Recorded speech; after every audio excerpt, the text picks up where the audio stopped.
The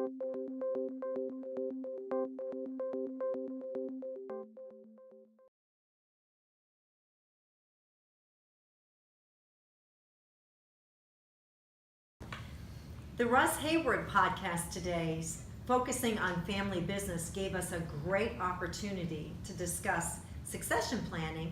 And then I thought you really came up with a great way of looking at it in a different way, Mike, saying, no, it's ownership planning. Can you talk about that? I think that the podcast was great, and the focus on succession planning I think is a good focus, but I think the use of the word succession planning sometimes traps people or has people freeze in their seat because it has a connotation associated, right? We say succession.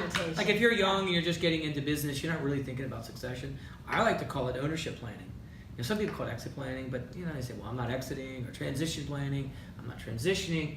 I think ownership planning covers the gamut of making a plan for your ownership, maybe your shares, but also your management and your management rights and responsibilities. Yeah. So we use that as a basis to really talk with our family business owners around what would their ownership planning look like, and we got into defining shareholders agreements and some of the key things that should be in a shareholders agreement, and those spanned from how do we define our roles and our salaries to what would be the way that we would invest the profits from the business and distribute the profits of the business. Yeah, I mean, we always say fences make good neighbors and agreements make for good partners, assuming people put the effort into it. And as one of our members said, we don't necessarily need to use the agreement, and that's very true, only to the extent that they can agree. If partners get along, they can make their decisions in day to day, but having that shareholders agreement or operating agreement is really critical to govern the shares and the transfer or disposition of the same, and like you said, management responsibilities and allocations of profits and losses and all these things that go into ownership. Even guarantee of debt sometimes is called out in the shareholders agreement. Right.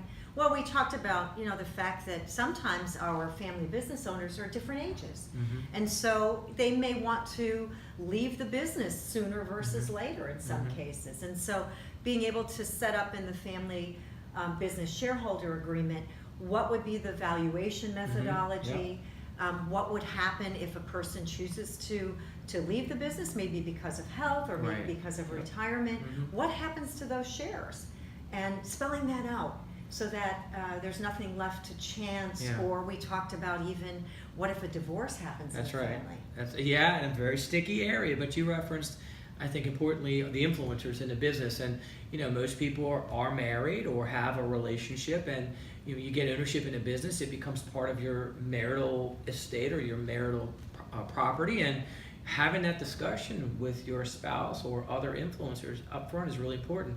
We talk a little bit about guarantees. Your spouse may have to guarantee a debt. If you don't have that discussion up front, you may run into some stickiness. Yeah, so often with family business, we talk about the owners of the family business. But today at the Roundtable, we actually talked about having better communication with the influencers, the non-owners of the family business, the sister-in-laws, the father-in-law, the wife, the husband, of what their roles are as being non-members of a family business, and setting up some boundaries and expectations of how they can be helpful versus how they can hurt the owners of the business. And we heard examples where the ownership may resolve problems or disputes, but the solutions don't resonate out into the greater family. Correct. And therefore hard feelings may still ensue even though the problem is solved and moved on. So that setting up parameters and expectations is really important. Yeah.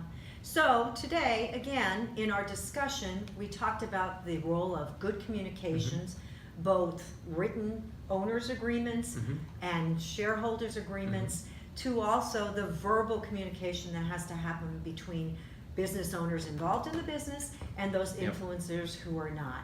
And that gave us a great way to use those learnings in our everyday roles as family business owners. Another great and engaging discussion. Absolutely. Thank you.